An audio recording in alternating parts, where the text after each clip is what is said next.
In what you've done with your life thus far, is it giving you what you want? Is it giving you what you want? When you look toward the future, when you look at all that's going on out here, is there some place within yourself you say, hey, I know I need to be out there in that arena. I know I can do more than what I've been doing. I know there's some great music that I have within me that I haven't brought out here yet. Is that something that you begin to look at within yourself? See, I say if you look at your life, and if you're not getting what you want, you owe it to yourself to do something differently. If you're on a job, 85% they say of Americans go to jobs that they're unhappy. If you're doing something 8 hours a day that you don't like, it's not giving you what you want, it's not giving you a strong feeling of satisfaction and fulfillment, you're miserable, you hate to go there, you're depressed just thinking about it, you sing the "Thank God It's Friday" song every week. If that's what it is, you owe it to yourself to start strategically working to change directions. See, but you know what most people will do? Most people will resist change. Most people will fight change as if change would be worse than what they're experiencing. See, they know this. They're familiar with this. Most people will not challenge the unknown. They won't just step out there. See, there's certain things that's got to be in place. They got to see it all together. And life isn't like that. That's not how you grow. So as you look at your life, you're saying, I'm not getting what I want. As you begin to look toward the future, begin to know that whatever it takes for you to create that, you've got that in you. You've got that. You've got genius in you. You've got goodness in you. You've got creativeness in you. If you decide to take the initiative to change the current quality of your life, I say to you that you will find that the universe is on your side, that life is on your side. Now, will it be turbulent? Yes. Will it be easy? No, no. Will you have some opposition? Yes. Will I make a lot of mistakes? Yes. Will I get hurt? Yes. Yes. See, a lot of people won't try anything different in life because they don't want to get hurt. Let me tell you something. It's too much pain to duck. Pain is everywhere. You can hide under here. It will come where you are. It's everywhere. Viktor Frankl calls it unavoidable suffering. You can't duck it. But most people spend their life not wanting to deal with the pain of rejection, the pain of defeat, the pain of being disappointed, the pain of losing, the pain of failure, the pain of being criticized, the pain of not being liked, the pain. That's called life. Life is full of pain. It's everywhere. But guess what? There's no gain without pain. Because it's the pain of regret that you experience. If I had it to do over again, that's a pain. Don't you know that's something? When you know, I was in a seminar once and this lady stood up. If I had my life to live over again, she talked about all of the things that she would do. And you can feel the pain of regret in her voice. The pain of regret. She still experienced pain. She was trying not to experience the pain of defeat, the pain of disappointment, the pain of loss, the pain of lack of support. And she still experienced pain. It was right there. We can't get around it. Most people are governed by their habits, their fears, and the opinions of others. A lot of people never try anything differently because they have been convinced by people in their lives that they value that they can't do it. They're living within the context of the opinions that other people have of them, the low expectations. Many people doubt themselves because when they thought about doing something at some critical point in their lives, somebody they respected and honored, somebody they believed in, somebody that they loved, someone they trusted said, you can't do that. And they accepted that. As you look at your life,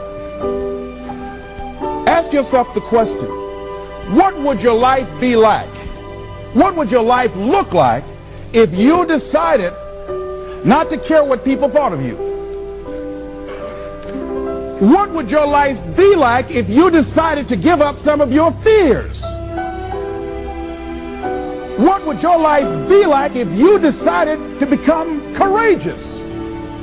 What would your life be like? If you decided to act on your dream, if you did what you felt in your heart. You know what courageous means? Tom Rusk and Randy Reed said. They said that courage comes from a French word which means of the heart. But how does it feel to you? He says it's courage, you know, it takes courage to live. Says most people go through life not allowing themselves to step out because they don't want to let go. They don't want to be blown around. They don't want to be moved. The courage to face life's whirling wind of contradictions. The courage to love yourself. The courage to love. For years, I was afraid to love. The courage to take a chance. The courage to be who you are. He says courage isn't for somebody else, for medals, applause, or moral debts. Courage is what at that moment feels most right for you. Not just situational ethics, but what feels right in your heart. The word of the heart. What feels right in your heart. One great philosopher says, cowards die many times before their deaths.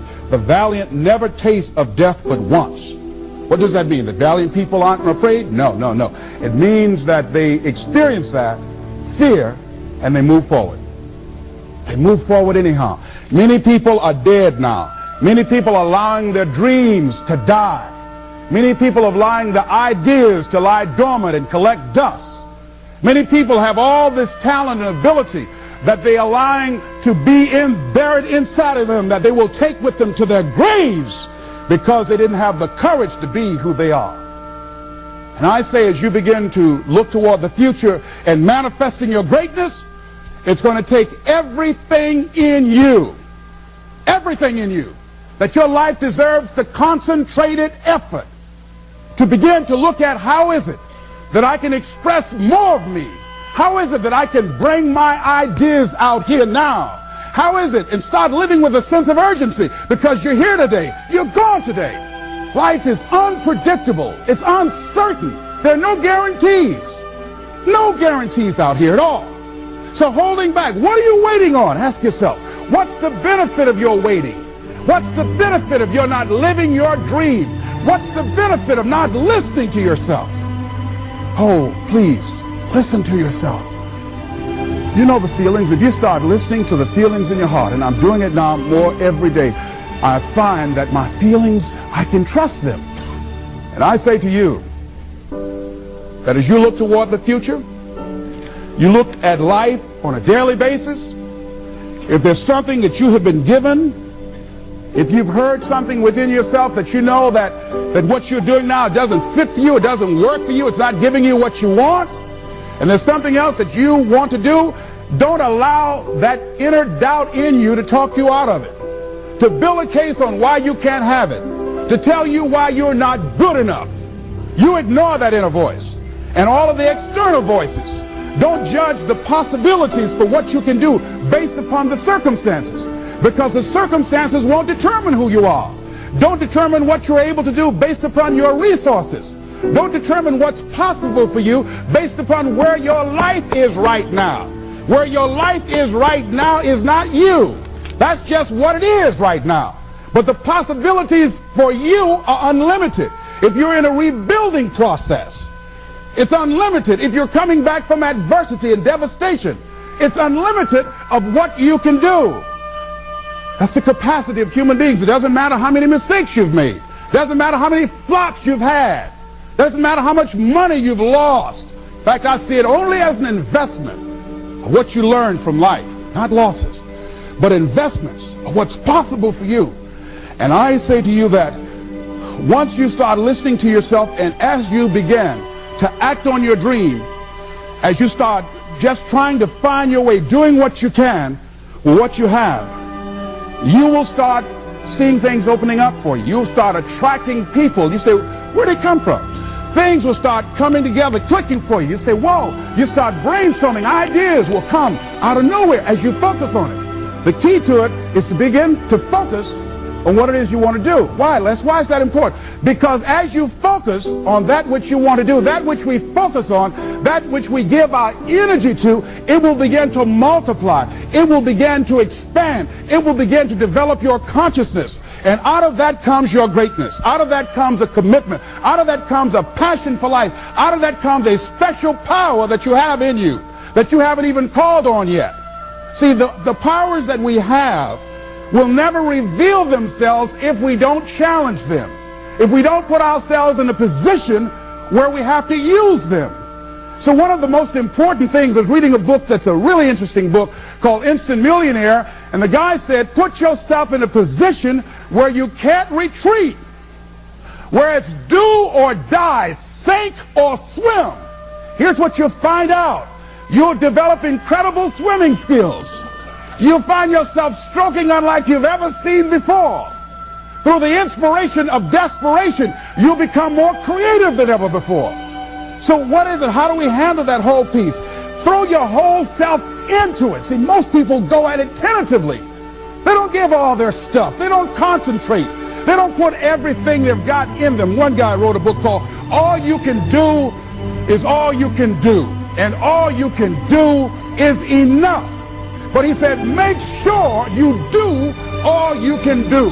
And if we're honest this evening, we know that we haven't done all we can do.